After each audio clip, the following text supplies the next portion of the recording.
여러분 행복하세요. 하나님의 평화가 여러분과 함께하기를 소망합니다. 세상의 모든 일이 진행되는 것, 또 어떻게 시작되고 또 발전해가고 결과를 맺는 것, 이런 모든 것 안에는 메커니즘이 존재합니다. 패턴이 있다는 것이죠. 길이 있다는 거예요. 그런 어떤 원리들이 있다는 거예요. 위로의 메커니즘은 어디에서 시작할까요?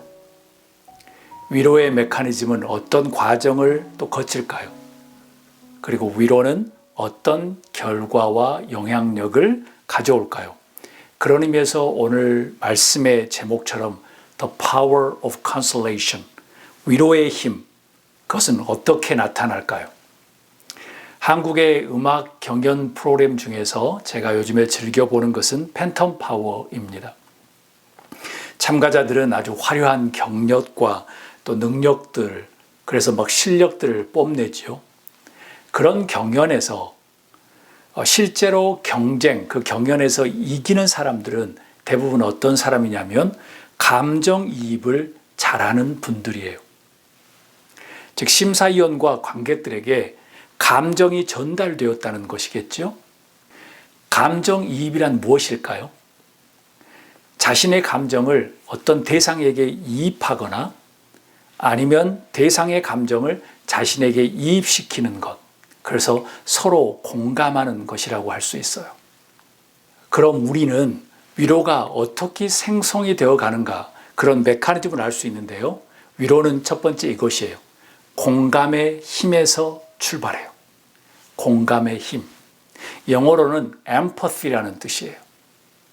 sympathy라는 단어도 비슷하게 사용되는데 sympathy는 동감과 연민이라는 뜻이에요. 비슷하지만 거리감이 있다는 것입니다. empathy는 직접 경험하거나 직접 경험하는 것처럼 이해해 주는 것이고요. sympathy는 좀 거리감을 두고 연민을 느끼고 동정하는 것이에요. 공감은 직접 경험한 것처럼 감정을 이입하는 것이죠. empathy는. 조금 더 실제적이고 사실적이고 경험적이에요. 이런 동감의 힘은 한자성어로 표현하면 역지사지가 되겠죠. 상대방과 입장을 바꾸어서 새로 생각한다는 거예요. 그래서 경험적인 의미예요. 또 다른 위로의 메커니즘이 있다면 이것이에요. 호르몬의 과학이에요. 위로라는 공감, 역지사지를 느끼게 되면 사람들은 몸속에서 도파민과 베타 엔돌핀과 세로토닌이 만들어져서 기분이 좋아지고요. 어려움과 고통 속에서도 안정감을 느끼게 돼요. 포기, 절망, 고통, 가능성 제로에서 조금씩 회복하게 되죠. 대략적으로 이런 패턴이 위기라는 메커니즘이에요. 공감을 느끼는 호르몬이 발생하게 하는 그 동감의 매개체는 여러 가지가 있는데요. 음악도 있을 수 있고요. 제가 팬텀 파워를 보는 것처럼 그림도 있고 문학, 그리고 자연, 여행, 음식, 사랑, 때로는 성행위, 소비, 분위기 등 등등이 있겠죠. 저의 첫 번째 시집 광야 위에 서다 그리고 광야에게 묻다 중에서 제목 이해한다 2, 이해한다 2 시를 한번 읽어드림으로써 여러분을 위로하고 싶습니다. 이해한다. 사람들은 듣는 척하지만 타인의 이야기에는 무관심, 결론을 조각하기에 여념이 없다. 이것이 자신의 고유한 능력과 현명함이라 믿는다.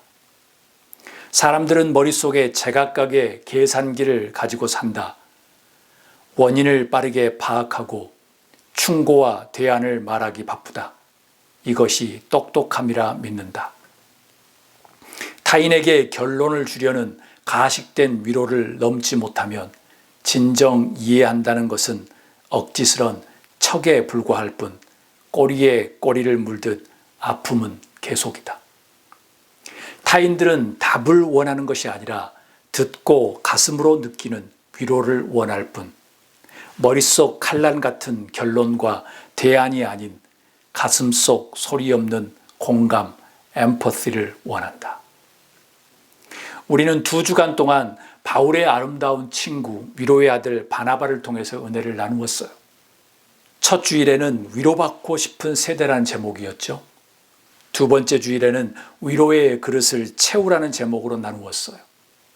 위로의 아들은 어떤 사람이며 하나님의 위로는 어디에서 나올까요? 그는 성령과 믿음이 충만한 사람이었고 그는 착한 사람이었어요. 더욱 흥미로운 것은 성령과 믿음이 충만한 사람은 당연히 착한 사람이 되어야 한다는 것이에요. 위로는 사람의 눈과 마음을 은혜스럽게 바꾸어 놓아요. 위로의 그릇이 채워진 바나바는 위기의 순간에 단점을 충고하지 않고 위로할 시기로 인식해요. 위로의 그릇이 채워진 사람은 개인과 공동체의 어려움과 단점을 먼저 말하거나 들춰내지 않아요. 위로의 그릇이 채워진 사람은 그 위로는 억지가 아니라 자연스럽게 나타나는 성품입니다. 다 함께 24절 말씀을 읽도록 하겠습니다. 바나바는 착한 사람이요 성령과 믿음이 충만한 사람이었다. 그래서 많은 사람이 주님께로 나아왔다. 아멘. He was a good man, full of the Holy Spirit and faith, and a great number of people were brought to the Lord. 위로의 그릇에 채워진 바나바의 위로는 어떤 힘과 능력, 그 메카니즘 안에서 어떤 능력과 힘을 가지고 있었을까요? 우리 다음 목소리를 읽도록 하겠습니다. 위로는 많은 사람들을 주께로 오게 한다. 아멘. 여러분, 성서는 참으로 흥미로운데요.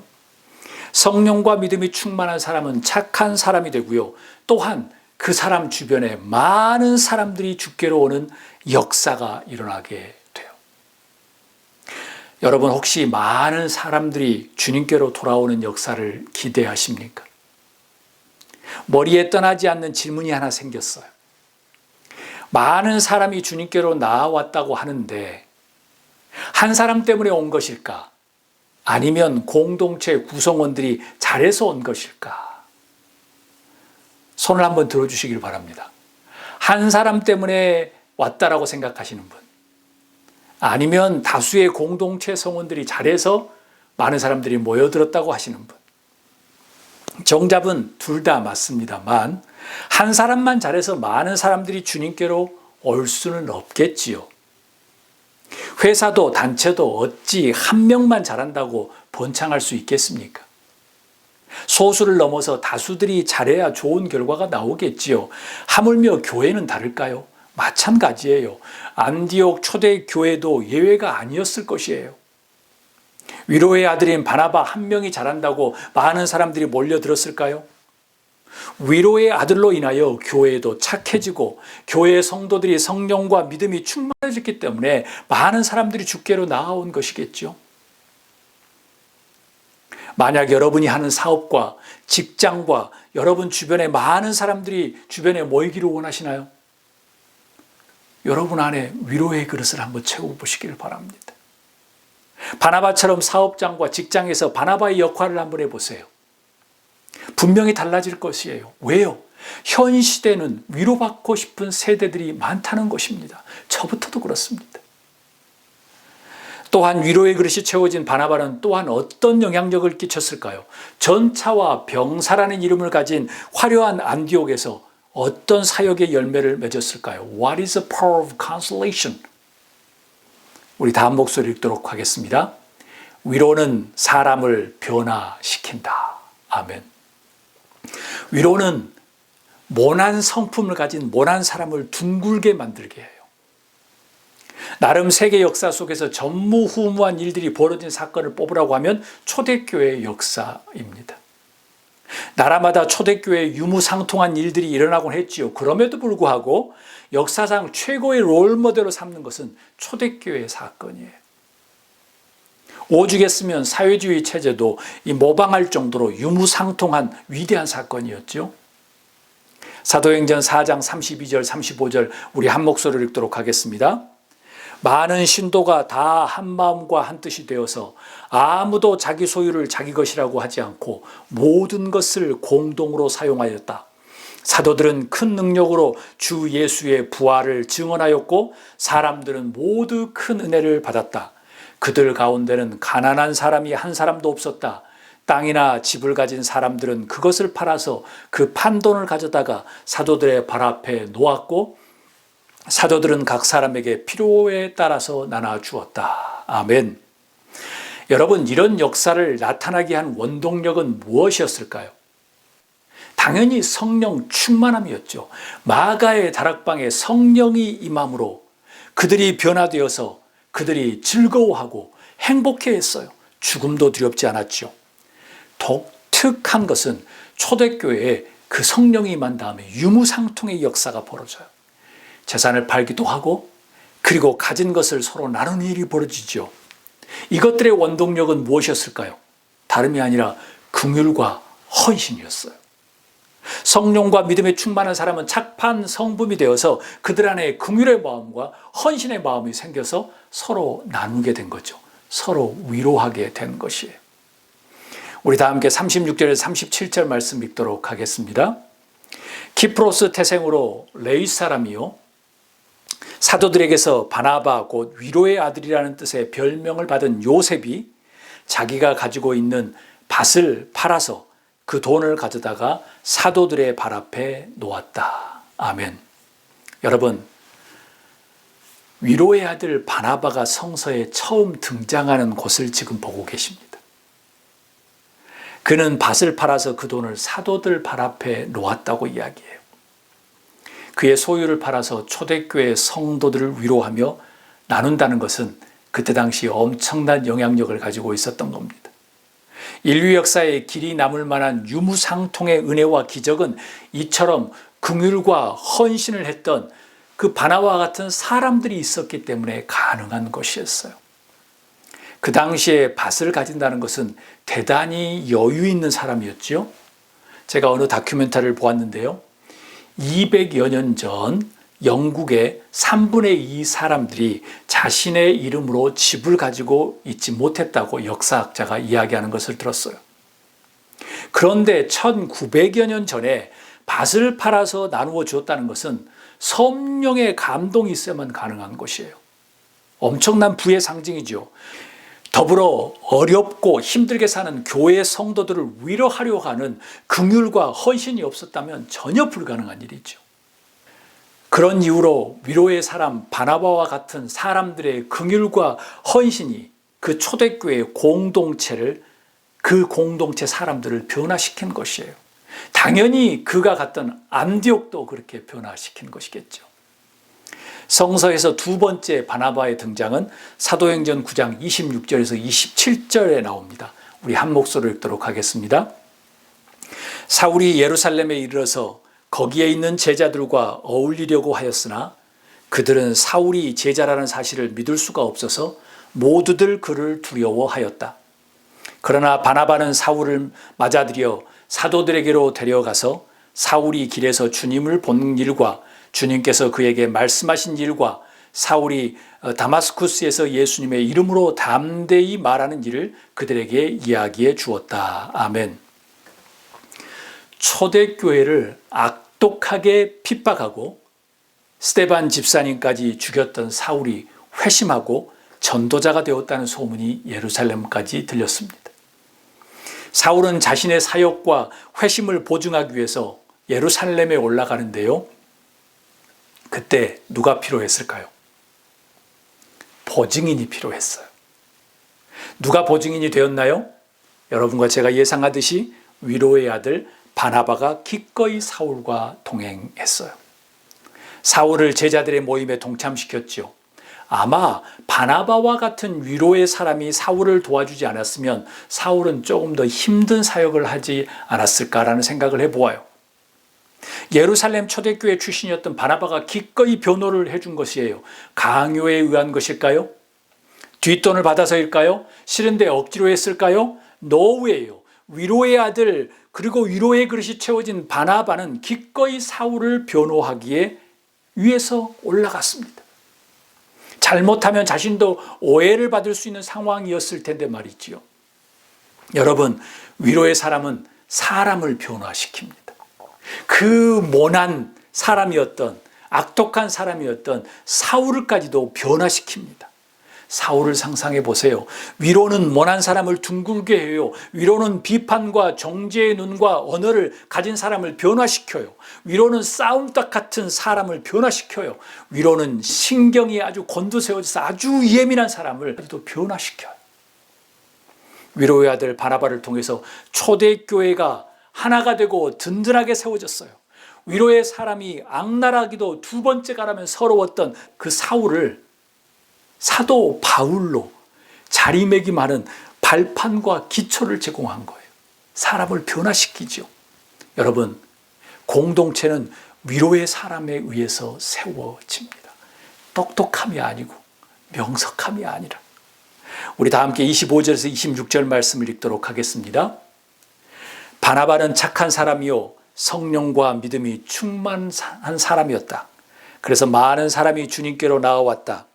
바나바는 사울을 찾으려고 다소로 가서 그를 만나 안디옥으로 데려왔다. 두 사람은 1년 동안 줄곧 거기에 머물면서 교회에서 모임을 가지고 많은 사람을 가르쳤다. 제자들은 안디옥에서 처음으로 그리스도인이라고 불렸다. 아멘. 위로가 가지는 큰 힘과 능력은 또 무엇이 있을까요? 우리 다음 목소리를 읽도록 하겠습니다.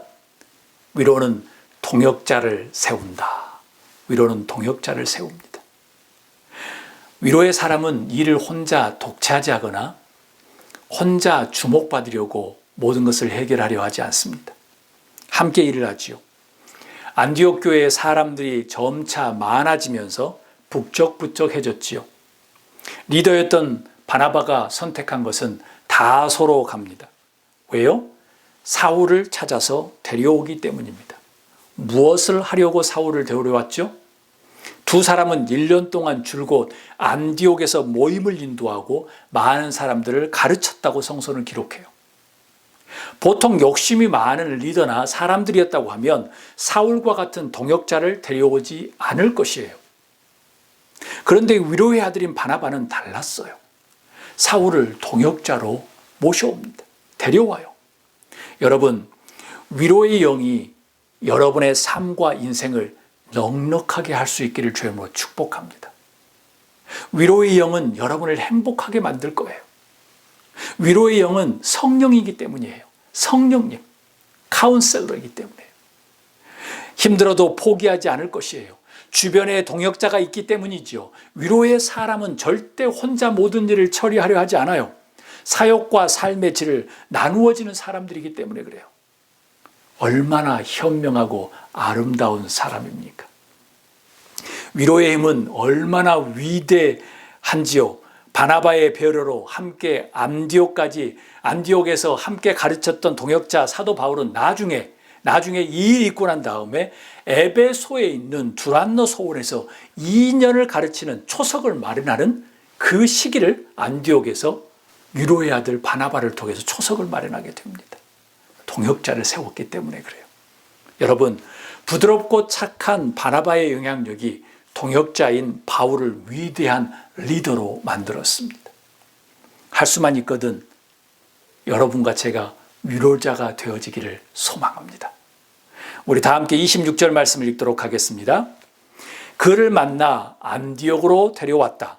두 사람은 1년 동안 줄곧 거기서 머물면서 교회에서 모임을 가지고 많은 사람을 가르쳤다. 제자들은 안디옥에서 처음으로 그리스도인이라고 불리었다. 아멘. 이 부분을 주목하세요. 제자들은 안디옥에서 처음으로 그리스도인이라고 불리었다. 아멘. 여러분, 안디옥 사람들이 바나바와 바울 사도 두 명을 보고 저 사람들은 그리스도인이야, 크리스천이야 라고 불렀을까요? 아니면 안디옥 사람들, 안디옥 교회를 보고 불렀을까요? 두 말하면 잔소리지요. 안디옥 교회의 성도들의 행동, 그들의 삶, 그들의 모임 등을 보고 그들이 예수님을 따르는 크리스천, 그리스도인이라고 생각한 것이에요. 마지막으로 위로는 어떤 힘, 어떤 영향력을 가질까요? 위로의 아들이 사역하는 곳이 어떤 변화를 경험하게 될까요? 우리 다음 목소리를 읽도록 하겠습니다. 위로는 사람을 진짜 크리스천으로 만든다. 사람들은 자신이 크리스천이라고 말하지요.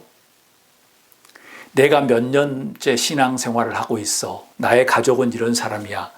나 때는 말이야. 내가 왕년에 말이야. 나는 이렇게 경험했어. 라는 것이죠. 틀린 말은 아니에요.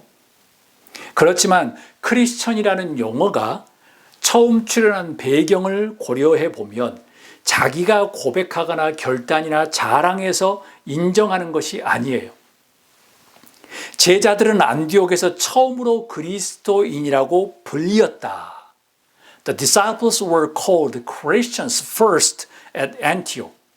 자신들이 부른 것이 아니라 안디옥 사람들이 불러준 거예요.